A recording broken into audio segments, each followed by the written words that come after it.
개발 호재가 있는 좋은 땅을 매입하면 높은 시세 차익을 누릴 수 있다는 친구 지인들의 권유나 SNS를 통한 광고를 보고 투자를 생각하고 있다면 포기하는 게 좋습니다.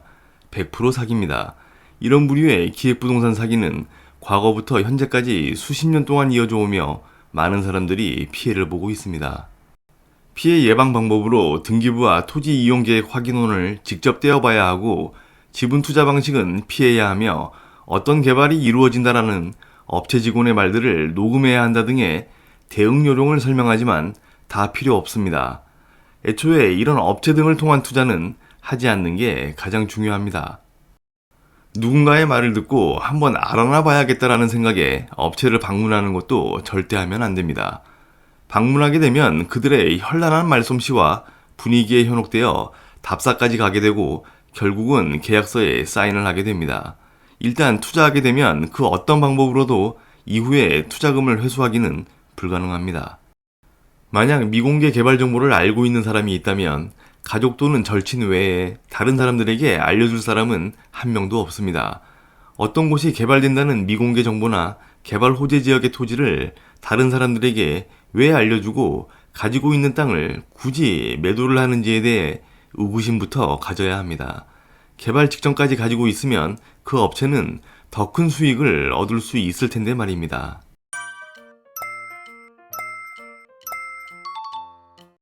이들의 운영체계와 영업 방식은 기업형, 법인 형태를 이루고 있으며 다단계 방식으로 운영됩니다.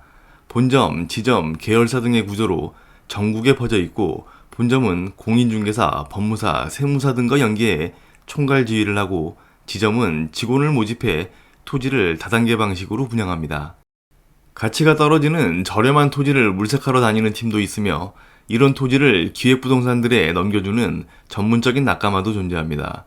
전주와 진짜 기획자는 잘 드러나지 않으며 바지사장을 내세워 여러 개의 기획부동산 회사를 설립해 운영하고, 업체의 상호와 대표 등을 수시로 바꾸는 방법으로 고소 고발 등에 대비하는 수법을 사용합니다.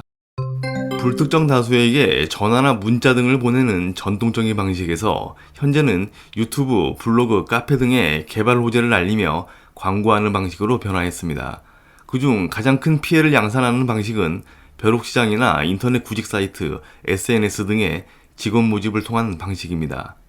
이렇게 모집한 직원들을 통해 가족, 지인, 친구들에게 전화를 해 토지 매입을 진행하도록 분위기를 조장하고 강요합니다. 그래서 연락 없던 지인이 좋은 땅이 있다며 투자하면 돈 벌 수 있다는 전화가 오는 이유입니다. 그리고 실적이 없는 직원은 본인이 직접 매입하게끔 만듭니다. 기본적인 수법으로 길도 없는 산꼭대기, 하천부지, 개발 제한 구역 등의 개발을 할 수 없는 토지를 싸게 매수한 후 토지를 분할하거나 지분을 쪼개서 수십 명에서 수백 명에게 판매합니다. 적은 돈으로도 쉽게 투자를 할 수 있도록 1,000에서 5천만 원 상당으로 지분을 쪼개 소액 투자를 유도합니다. 이때 업체가 토지의 소유권을 확보하고 있지 않은 상태에서 판매하는 경우가 대다수입니다. 원소유주에게 계약금만 납부한 후 피해자들의 돈으로 잔금을 치르는 전매 행위는 기본으로 이루어집니다. 그리고 하나의 토지를 수십, 수백 명이 지분으로 나눠 매입하는 경우 나중에 팔려고 해도 그 많은 사람들을 다 알아내기도 어렵고 내 지분만 따로 팔려고 해도 팔리지도 않습니다. 개발되면 자기 지분만 따로 팔면 된다는 말은 기획부동산에서 계약을 부추길 때 가장 많이 하는 말입니다. 하지만 처음부터 개발은 이루어지지가 않는 땅입니다. 실제 개발이 되는 곳에서 거리가 아주 멀어 전혀 지가 상승과 개발 등의 영향이 없는 곳이거나 매수한 토지가 업체 직원이 찍어줬던 그 토지가 아니라는 겁니다. 개발 정보가 새나가면 안 되는 건이라며 최초 정확한 토지 지번을 알려주지 않고 선입금을 300만 원가량 입금하면 돈을 벌 수 있는 해당 토지를 보여준다고 재촉합니다. 업체 직원과 답사를 나가면 전혀 다른 곳을 보여주며 이곳이 돈을 벌 수 있는 땅이라고 말합니다. 하지만 대부분 계약 이후 나중에 그 땅이 아니라는 걸 알게 됩니다. 잔금까지 다 치렀는데도 등기 이전을 해주지 않는 경우입니다.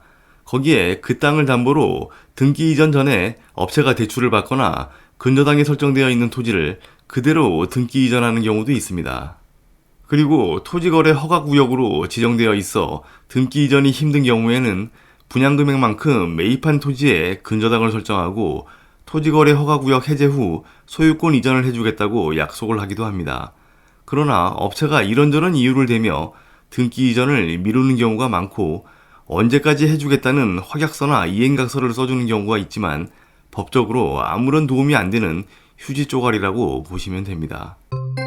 이들이 판매하는 토지들은 절대 돈을 벌 수 없는 땅들이라는 겁니다. 개발을 전혀 할 수 없는 개발제한구역, 보전산지, 하천구역 등 국가나 지자체가 나서서 국책 사업을 하지 않는 한 해제가 불가능한 곳입니다. 처음부터 이런 내용을 속이고 판매하거나 개발 제한 구역이지만 곧 풀리고 아파트가 건설되거나 에너지 융합 산단 등이 들어선다는 정보를 정부 쪽에 줄이 있어 알고 있다라고 허위 개발 정보로 부추깁니다. 그리고 진짜 개발되는 곳에 보상금을 몇 배 받을 수 있다며 업체에서 판매하는 경우도 있지만 이미 업체에 몇 배 높은 금액으로 매수해버린 피해자는 투자 금액의 10%도 못 챙기는 손해를 보는 경우가 대부분입니다. 최근에는 서울 도심에서도 모아타운 관련 기획부동산 사기는 이어지고 있습니다. 모아타운 개발이 예상되는 곳에 도로를 싸게 사들여 사람들에게 개발되면 두세 배의 수익을 얻을 수 있다고 속여 최초 매수 금액보다 10배 이상의 금액으로 매도하는 수법입니다. 현재까지 서울시 8개 구 14곳에서 골목길 지분 쪼개기 거래가 확인된 상태입니다. 앞으로 골목길 지분 쪼개기로 1000여 명이 넘는 피해자가 나올 가능성도 있습니다. 이러한 기획부동산 사기는 해가 갈수록 진화하고 피해 금액도 한 사건당 1000억대를 넘어가고 있습니다. 이유는 사기 범죄에 대해 관대한 처벌이 이루어지고 있기 때문입니다. 지금까지 기획부동산 사기범들의 처벌은 많아야 징역 3년이었으며 대부분의 공범들은 무죄 또는 벌금형이 최대였습니다. 사기범들에 대한 위법 사실을 입증할 자료가 미흡하고 계약서 약관, 특약 등의 허위, 거짓 등의 방법으로 판매하지 않았다는 내용과 일부 개발 시점이 달라질 수도 있다는 내용을 기재하는 등 빠져나갈 구멍을 만들어 놓기 때문입니다. 그리고 이런 업체들은 고소고발을 당할 경우 모든 사기꾼들이 그렇듯 사기친 돈으로 비싼 변호사를 선임합니다. 피해자 10,000명의 피해 금액 1,300억에 이르는 기획부동산 사건은 대표와 지사장 등 임원 4명이 사기 혐의로 재판에 넘겨졌지만 서울북부지법은 판매원들이 과장된 허위 설명을 한 것이며 임원들이 지시하거나 묵인한 증거를 찾을 수 없다며 4명 다 무죄를 선고하기도 했습니다. 우리나라에서는 사기죄 성립이 어렵고 실형을 선고받는다 하더라도 피해 금액은 되돌려주지 않아도 되며 잠깐 몇 년 살고 나와 다시 사기를 칠 수 있게 만들어주는 게 사법부의 전통적인 시스템입니다. 국토부는 6월 말까지 기획부동산 불법행위 집중신고를 받고 있으며 경기도의 경우는 기획부동산 불법행위 신고센터를 운영하고 있습니다. 그리고 경기 부동산 포털 사이트에 기획부동산 피해주의 지역 안내를 표기에 보여주고 있습니다. 개발 호재가 있다라고 말하는 이런 업체들을 통한 부동산 투자는 절대 하지 말아야 합니다. 예방 방법도 없고 이후 수습도 불가능합니다. 누군가에게 곧 개발될 좋은 토지가 있는데 소액으로 지분 투자도 가능하다라는 권유를 받는다면 그 사람과는 멀리 하십시오.